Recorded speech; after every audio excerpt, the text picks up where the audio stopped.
Welcome to the Voice of Women podcast with the purpose to empower women and disrupt the gender gap. I am your host, Priya Kandula. Our guest today, Noelle Kohles, is a distinguished nursing leader with over 20 years of experience. She achieved remarkable success in retaining new graduate nurses for 4 consecutive years, significantly contributing to organizational stability and success. Recognizing the need for disruptive change in the healthcare industry, she pivoted to the healthcare technology space, joining RightSourcing as the first nursing executive. At RightSourcing, she collaborates with teams to develop and implement advanced staffing technologies and data-driven solutions for the healthcare workforce. She is a true leader in the nursing industry. And today she is here to talk with us on the topic Burnout to Balanced. Awesome. All right. Noelle, good morning. I'm so happy to have you and thank you so much. I know we've been trying to get this done for the last 4 months, I think. It has been. Finally, you're here. I know you have a crazy, crazy schedule, and I think this topic, is dear to my heart, and I know it's dear to yours too because you travel so much, and now you have one daughter. And how old is she? I've got 3 daughters. 3 and daughters. One Okay. son. I have 1 son and 3 daughters. Yep. Awesome. And you travel. And I Take travel. care of them. And you're an amazing mom. I see all your posts on LinkedIn, and it's always such good knowledge. And it's such cute posts sometimes. And you have dogs too. I do. Yeah. That's awesome. So just share a little bit about your journey on, how you came to your current role and, some passions of yours. Sure, sounds good. Well, thank you for having me on the show again. So my gosh, my journey, it's been a long one. So I've been in healthcare for about 23 years now. I started my career out as a medical assistant before I became a nurse. And my nursing career, I was a pediatric ICU nurse and a congenital heart ICU nurse for a very long time before going into nursing leadership. I then went on my career path to becoming a nurse manager, nursing director, and I followed my way all the way up to being a VP of nursing and a chief operating officer. And throughout my career, I have always thought about the workforce from nursing and beyond and what the impact is going to look like as the future projects. Then COVID happens. And while it put everything at a standstill, it actually opened up an opportunity, a lot more of what we can actually do in healthcare at an accelerated speed and how we can get there. From there, and again, I think we'll dive into a lot of this as we start to talk about what that looks like being a leader at the top and, a lot of the stressors that come along with that, balancing your work and life. And I decided from that point that I needed to do something different, but also have an impact on the healthcare industry as a whole. And I decided to take my collective decades of experience with the nursing workforce and pivot that into my role now with RightSourcing as a workforce strategist. And I find that it really just the balance alone from there of taking that in-hospital experience from major medical centers, West Coast, East Coast, from level 1 trauma down to federally qualified health centers has really broadened my lens of what we can do differently in the workforce from the other side of the curtain, for lack of a better way of saying it. It's been pretty rewarding, I would say. And, there's always a career, I think, in nursing, and we can talk more about that as we dive into what burnout looks like. But it's been really exciting. And one of my biggest passions is giving back to healthcare. I think as a nurse and as an ICU nurse, I've never stopped giving. And this is a completely different way of giving back and doing what's right to get healthcare organizations back where they need to be. So it's been very purposeful for me, and I've really enjoyed it. No, I love that. Again, I know you personally, we had a couple of meetings. We got to meet in person. I see your LinkedIn posts. They're so heartwarming. I know you're all heart and I know what you do. There should be some passion behind it. Otherwise, it's very difficult to keep going and not getting burnt out, right? Things that you do. So yes. Do you think that, there is something called work-life balance? Do you think, it's achievable, and do you think it even exists? You got 8 hours for this question? So, I've always talked about work-life balance. I'm drawing a blank on his name right now, but there is a CHRO in New York City who really talked about work-life integration. And I'm sorry, my mind is blanking. I will definitely get back to you on who that is, but Okay.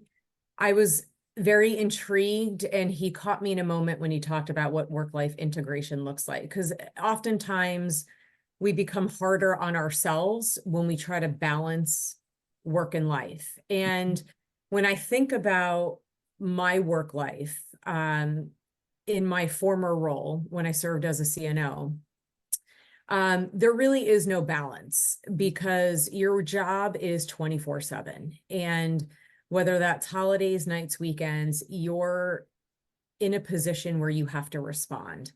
And when you have a family, and I've got four, they're still young, but young children, teenage down to 9 years old, it's about being present in those moments. So do I think that work-life balance and integration is possible? Yes, I do. Because if you don't find a way to be true to yourself and have that, you will ultimately pay the price. And those that have gone through that burnout and have had those issues like myself will know exactly what that looks like. And unfortunately, you don't realize it until you hit rock bottom. So being able to integrate that when your work week looks like 60 hours and you're missing some sports games and some gatherings with your kids, it's the moment that you have with them that you have to be intentional, be purposeful, and be present. So like we tell our kids, put the phone down. Right. 30 minutes to them or to us is hours for them, no matter how old they are. Give it to them. So I understand it's always, quality over quantity. Yes. And I love that you said work-life integration and not work-life balance. So I've read that and learned that before too, where, some days you have to work, like you said, right? Like more than half a day. And then some days, you can take half a day off and actually spend time with your kids. It's not like it's 8 hours work and then 8 hours with the kids. So I don't think there's no right or wrong formula. I think it's about finding, what works for us. So Exactly. that. You also mentioned that, obviously you went through a journey and then you kind of figured out what your formula is. And then you said you kind of hit rock bottom. So do you want to share a little bit about your experience? Are you okay Yeah. sharing that? Yeah, no, I would love to, because I think the more we amplify that voice of what that looks like, it allows nursing leaders to feel okay. And I've said since COVID, it's okay to not be okay. And for many years, we've not accepted that as an answer, especially as a woman.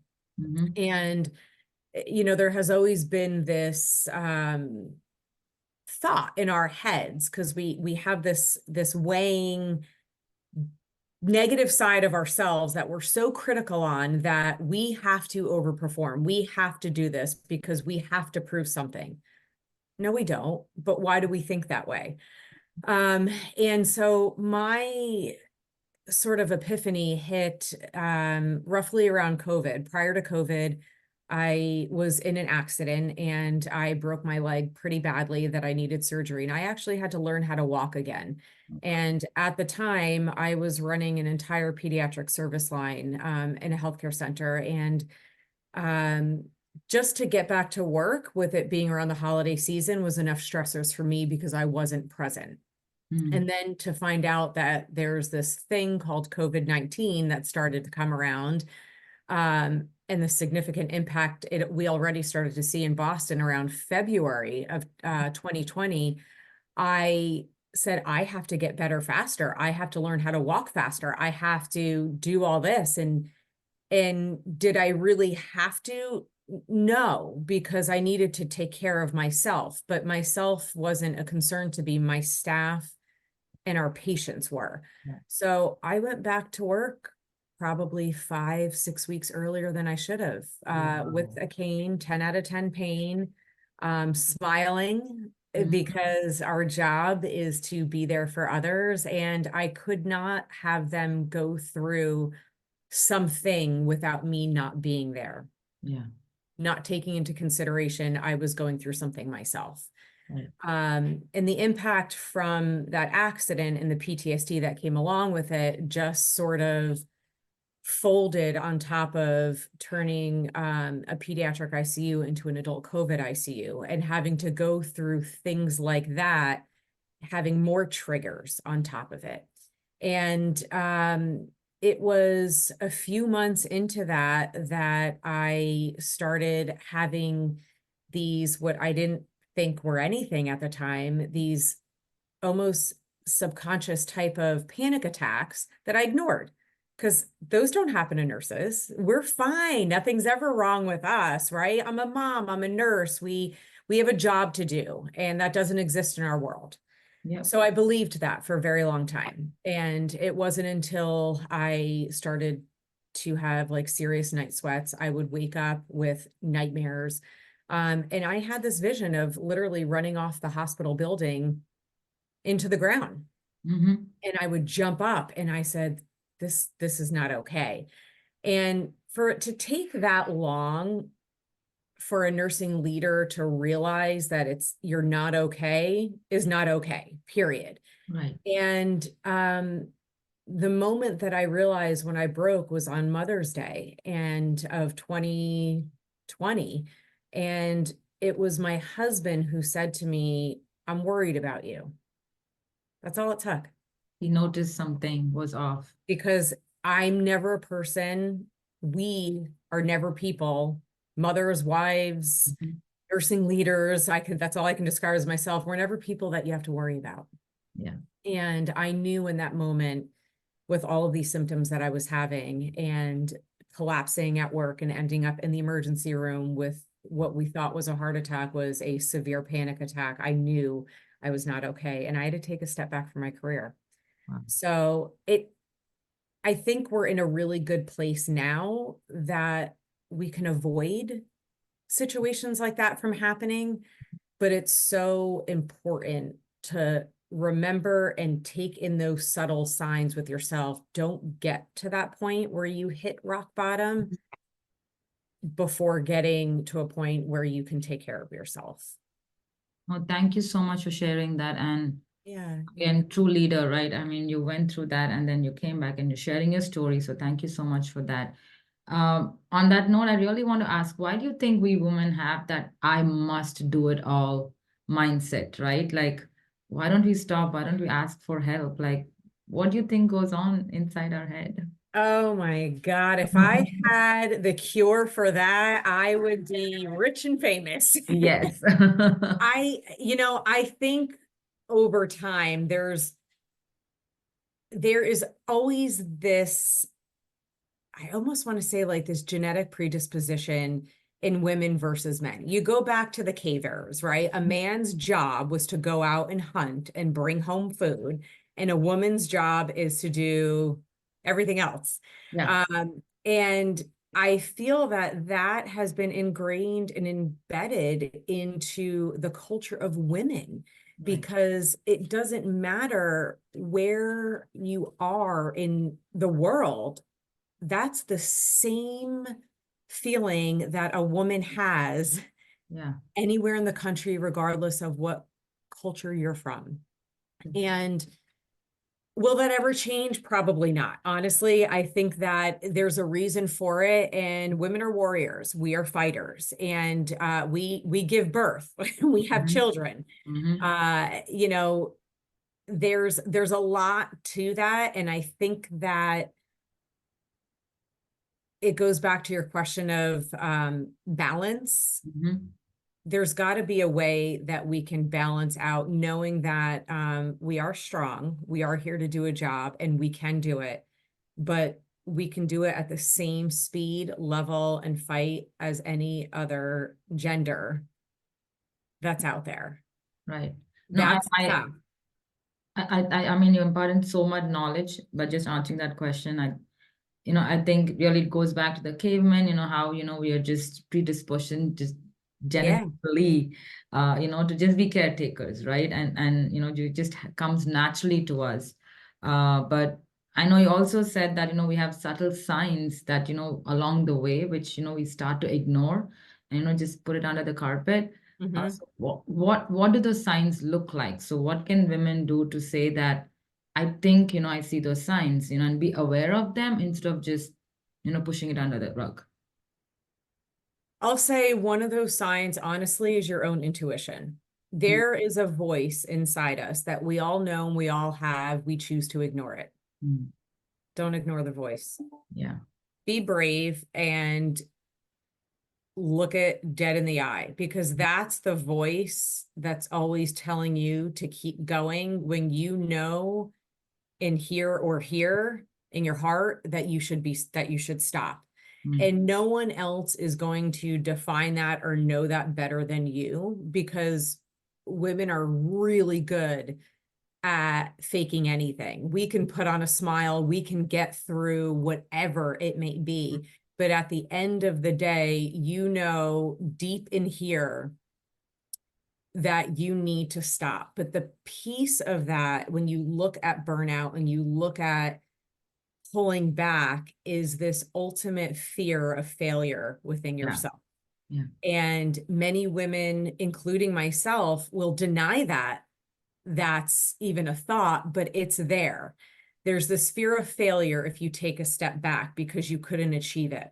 Right. It's the most ludicrous thing ever. And why we do that, I don't know why we're not kind to ourselves, but it's honing into your self-reflection and really knowing who you are, because no one knows you better than yourself, and no one's going to know what you need to do better than yourself. Yeah. So I'm going to come back to two things, right? We're also very self-critical about ourselves. And a friend of mine kind of told me, always keep telling yourself, I have to be kind to my mind, right? She would be Yes. like, Priya, be kind to your mind all the time. So we are obviously more critical, than others are about us. Second is the feeling of guilt, right? We always have it, whether you're a mom or not, right? And if there's a friend who asks for help, we want to go help. We want to fit it within the 24-hour day, hoping, it becomes 26 hours, just so that we can squeeze that in, right? Or a colleague or anything like that. So what do you think we can do with that guilt factor? I don't have an answer, and we all feel it, but do you think, we might try something to, just maybe feel a little bit better and just, push that feeling away? I think it's facing it head on. Yeah. Talk about it. Know Mm. that it's there. Recognize it. Whether it's to the person, the child, or who you're talking with, it's okay to acknowledge it. Because what happens is, and exactly to your point, we push things away. And what happens when we push things away, it builds up over here, right? And then that guilt becomes more and more and more. But if I sit here and say, Priya, I really wanted to help you today. I'm sorry that I couldn't. I feel bad. This is what's happening. And perhaps maybe something next time, obviously if it's not an emergency, getting that out there and verbalizing it breaks that guilt strength in pieces. Yeah. And it's so important to talk out loud through those thoughts and feelings in a way that, whether it's to the person that you need to talk to, a therapist for sure, or yourself. Yeah. Talking out loud and explaining that really stops the mind from being unkind. Yeah. So again, it's an extension of, what you're saying. So how do you think we can really help ourselves, right? And then I really want you to give me some practical things that, the viewers can take back and just, be like, again, because you're a nurse, you work, in the hospitals and emergency, just, what are the signs that, people have to look out for apart from your voice? And, I know you said your intuition, but some people, just don't even understand, what intuition can mean. What do you think, I can be like, I think I'm going towards burnout, right? Yeah. So when we look at thinking towards burnout, lack of engagement in your work, when you are thinking of finding another job just because you're just tired of the one that you're in, but you really don't have an explanation as to why, because you might feel the same thing somewhere else. The grass isn't always greener. Yeah. having your colleagues always ask, is everything okay? How are you? Because they might notice a difference in your own performance. Mm, Wanting to cut corners in your work. got it. Find yourself not really engaged in meetings anymore. I think engagement's a huge one. Yeah, yeah. And this is where great leadership comes into play, because if you're not the top leader, leaders need to look out for this with their own staff. When you start to see your staff become disengaged, or you see that they're acting out of character, talk to them. Yeah.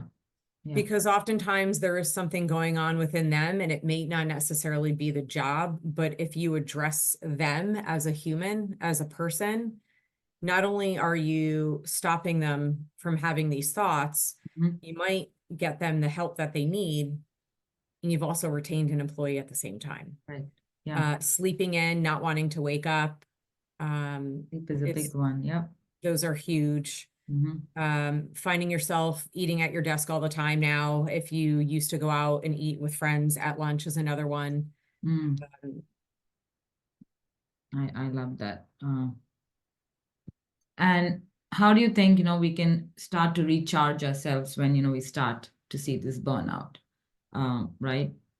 So I'll tell you, I am very strict on what I need to do for myself. And I think that it's become not necessarily a homework chore or discipline for me, but I've allowed it to become more a part of my work-life integration. And for me, this is what works. I work out. I go to the gym at least 3 or 4 times a week.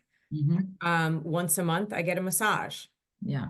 And I'm a part of a wellness program at a spa. And, it's interesting because what men will do to relieve burnout, like my husband's like, oh, I go into the spa again. I go, you have no idea what you're saying. And I have to remind him, the burden that we carry as women sits in your health, your arms, your shoulders, your neck, your muscles. Yeah. And for me, that's an hour, sometimes a 90-minute reset that I need. Step out for lunch. Yeah. Get some sun. Yeah. And it's not doing major things. It's doing little things. Don't take a full week of vacation sometimes. Take short breaks. Yeah. Take 4 days here and there, and using that one day for a long weekend to yourself, not to your husband or your children, but for you, is all you need. Ocean, shopping, peace and quiet for me, and a massage is all that I really need to do to try to reset. Yeah. And find your friends, find some time. Yeah. We often forget that relationships are just as important to an adult outside of work and outside of our husbands or your significant other. And it's so important to get that back. No, I really love that. I think, you gave so much nuggets of advice here. I kind of want to summarize it. One is, early signs of burnout is obviously if you're noticing that you're sleeping a lot, you have lack of engagement, if you're feeling tired all the time and, you're not feeling yourself. And if you're looking to cut corners when, you're working, is, what stood out for me. And I think for all the leaders out there, I think it's important to start noticing your team, any behavioral changes which are happening probably, and just ask if, is sometimes, all you have to do is ask if everything is okay. And I don't think it's just the leaders. I think it's for all of us, in general, right? If some people are behaving a certain way, but you feel like the behavior is off, even a team member or a friend, I think, it's always nice to reach out and just check in on them, right? Time to time. Absolutely.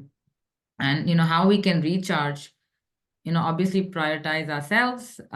Self-care is important, and like you said, self-care can be different for different people. It could be massage for some, it could be walk on the beach for some, it could be having wine with a friend for some. So I think it's very important that we have our strategy ahead of time and be like, this week, it looks like long week, but I'm going to make time for myself. I think that is so important. And I loved another thing which you said about trauma, Noel, like I think trauma also stays in our body, not just, mentally and emotionally. So I think, like you said, those massages and things like that, are so important. Yes, exactly. Yeah. And it's one of those things too. It's like the oxygen on the plane. Until you gotta put it on yourself before somebody else. You can't take care of others until you yourself are whole and at 100%. Yep. I want to ask you any like last word to all the women out there, who are not burnt out yet, but they're just stressed, or they have long weeks. Just one thing to make them feel better and then not feel guilty for who they are. I would say, be proud of yourself and just give yourself the time. If you have to look at yourself in the mirror and say, I'm awesome, do it. Yeah. It seems so silly to most, but when you do it, it'll make you feel good, and take time for yourself. And if that means that in a quiet place, you've got to do it, and don't feel bad for it. Yeah. Thoughts, journaling, and just give yourself that time. Even if it's sitting in the car listening to music before you walk in the door, it's okay. Yeah. And it's okay to not be okay. Yes. We have to accept it. Yes. That's so funny you said that. Sometimes I'm just, once I get into my, in my garage, I just sit in the car for like 2 or 3 minutes browsing on my phone, because that's like my alone quiet time. That 2 minutes, I just don't feel like getting out of the car and getting into the house. Yeah. Sometimes that's all we need. All we need, honestly. And it's always the little things. Don't think you need to do something big and wild to reset. It's the little things. Yep. And I think you can see I love reading books. I always ask, if there's any one book that you would recommend others read. Do you have any recommendations? The last book I actually read was by Angela Prestia, and it was The Chief Nurse. And that just held near and dear to my heart as a former nursing leader, but it also talks about what it feels to be like in leadership, and when you have those moments of vulnerability and being alone. There's moments of what it was like to be a woman in leadership in that book too. So I think that beyond being a nurse executive, that book really resonates to women leaders, no matter what. And I would strongly suggest it. It was a book of like, did she follow me around and and tell it as my story in a book? I think it relates to so many women. Wow, I love that. I'm going to buy that. I'm going to order that on Amazon immediately after this. Yeah. Thank you for sharing that. But Noelle, thank you so much. It was such a pleasure. And I know on this topic, we could talk on and on for hours together. But just everything you shared was just practical advice. And, I hope everybody who's watching this, really puts it to use. But I am still going to continue sitting in my car for those 2 minutes, because that's sound advice. Thank you, Priya. It was so great to talk with you. And thank you for having me on. Thank you so much. I am truly grateful to you for taking the time to listen, learn, and share today. Please do share it with your friends and family if you got any value from it. Stay tuned for more stories, insights, and tools to empower each other. Let's break the glass ceiling together.